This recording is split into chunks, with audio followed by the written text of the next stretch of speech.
어제 우리는 시편 106편 1절에서 23절을 통해서 하나님께서 약하고 연약하고 때로는 악한 우리를 그의 크신 긍휼로 구원하셨음에도 불구하고 우리가 그 은혜를 얼마나 쉽게 잊어버리는 존재인지를 묵상해 보았습니다.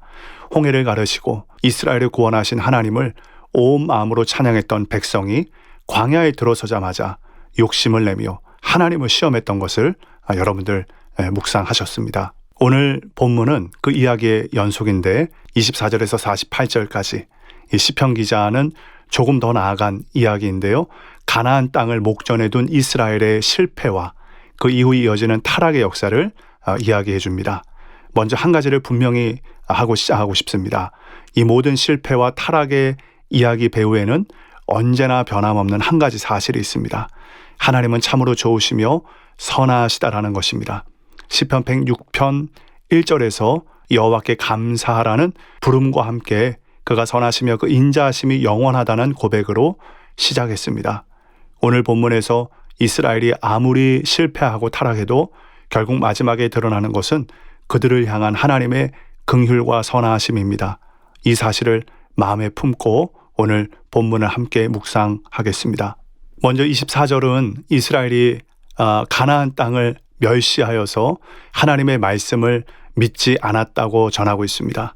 가나안은 하나님이 이스라엘에게 주시기로 약속하신 아름다운 땅이었습니다. 그런데 잘 생각해 봐야 되겠습니다. 가나안 땅이 이스라엘에게 주어진 목적이 무엇이었습니까?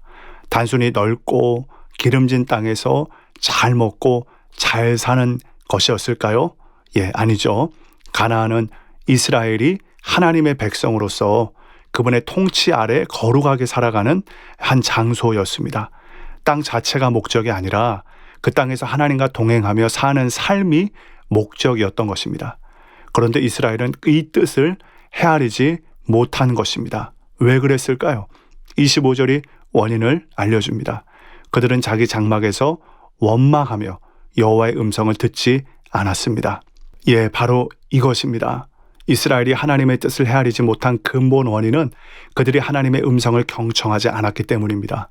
가나안 정탐 꿈들의 보고를 들었을 때 그들은 하나님이 이미 약속하신 말씀보다 눈앞의 두려움에 귀를 기울였습니다. 원망하고 불평하고 자기 생각대로 판단했습니다. 자, 여러분, 하나님의 음성을 듣지 않는다는 것은 단순히 귀가 어둡다는 문제가 아닙니다. 그것은 사실상 하나님을 신뢰하지 않겠다는 태도이며 결국 하나님을 버리는 것과 다름이 없다라는 것입니다. 말씀을 듣지 않는 백성은 결코 하나님의 뜻을 헤아릴 수 없습니다. 우리도 마찬가지 아니겠습니까? 우리가 하나님의 뜻을 알지 못해 답답할 때 그 원인을 가만히 들여다보면 대부분은 말씀 앞에 제대로 앉지 않았기 때문인 경우가 많습니다. 매일의 삶 속에서 성경 말씀을 펴고 그 음성에 귀 기울이지 않으면서 하나님의 인도하심을 구하는 것은 뭔가 앞뒤가 맞지 않는 상황이라는 것입니다. 이스라엘이 하나님의 음성을 듣지 않은 결과가 무엇이었습니까? 26절, 27절에 따르면 그들은 광야에서 엎드러지고 그 후손들은 여러 나라에 흩어지는 심판을 선고받았습니다. 그런데 이야기가 여기서 끝나지 않습니다. 28절부터 더 깊은 타락의 모습이 기록되어져 있습니다. 이스라엘은 부올의 바알과 연합하여 우상에게 바쳐진 제물을 먹기 시작합니다. 살아계신 하나님을 버리고 죽으면 썩어 없어질 우상 앞에 절하기 시작한 것입니다. 그리고 34절에서 36절을 보면 더 마음이 무거워지죠. 하나님께서 멸하라고 하신 가나안 족속들을 멸하지 않고 오히려 그들과 섞이며 그들의 풍속과 우상을 자기 것으로 삼았다라는 것입니다. 거룩한 백성으로 구별되어야 할 이스라엘이 이방 민족의 생활 방식과 신앙을 그대로 흡수해버린 것입니다. 그 결과 39절은 이스라엘이 자기 행위로 더러워지고 그 행동이 음탕하게 되었다고 탄식합니다. 하나님과 맺은 언약은 종종 혼인 관계로 비유가 되죠.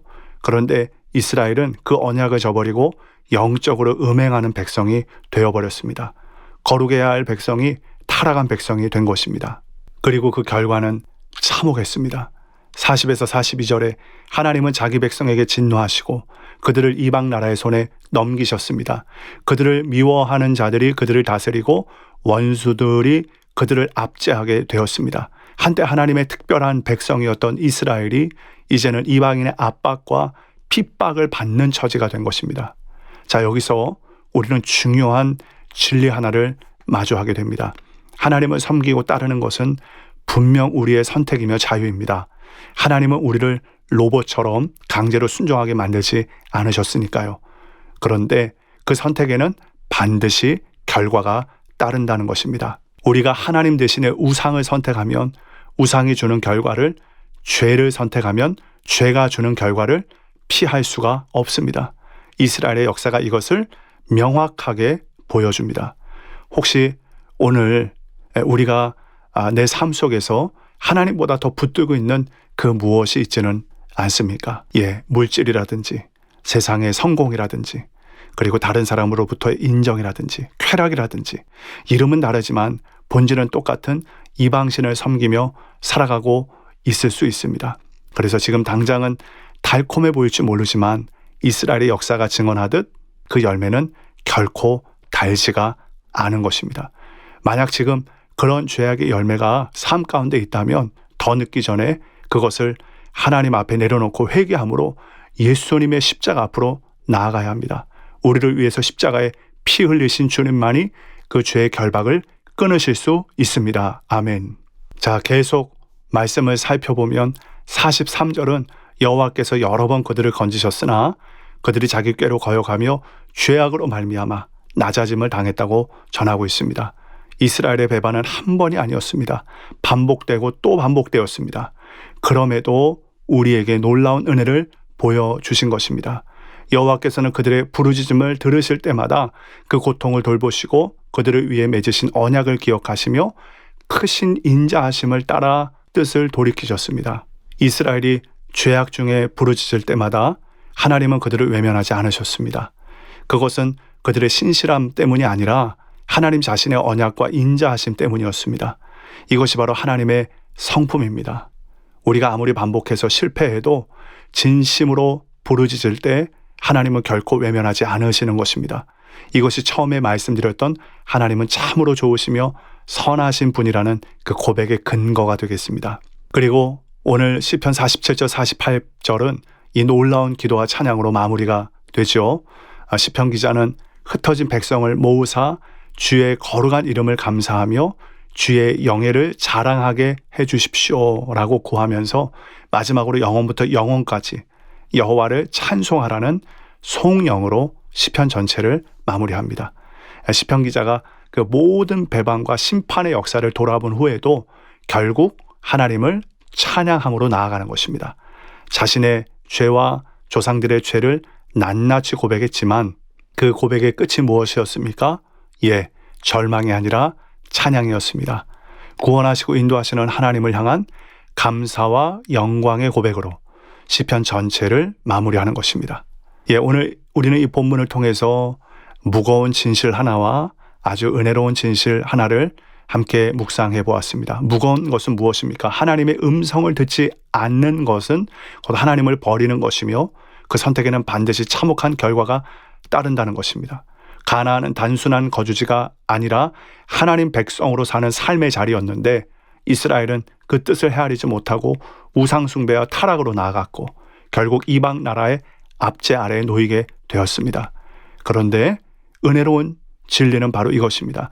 그럼에도 불구하고 하나님은 참으로 좋으시며 선하신 분이라는 것입니다. 부르짖는 백성을 외면하지 않으시고 언약을 기억하시며 그 크신 인자하심으로 다시 돌보시는 분이십니다.